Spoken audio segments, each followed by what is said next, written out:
দর্শক এখন এই মুহূর্তে দেখতে পাচ্ছেন এখানে কিন্তু ধাওয়া পাল্টা ধাওয়া শুরু হয়েছে।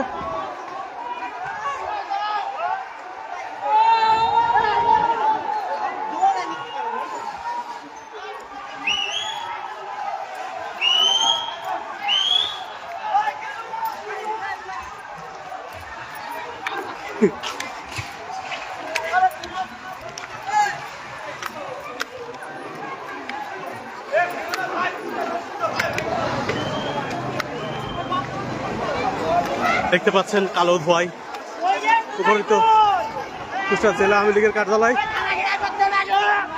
বিক্ষুব্ধ জনতা, শিক্ষার্থী, সাধারণ জনগণ। আগুন জ্বলছে কুষ্টিয়া জেলা আওয়ামী লীগের কার্যালয়ে।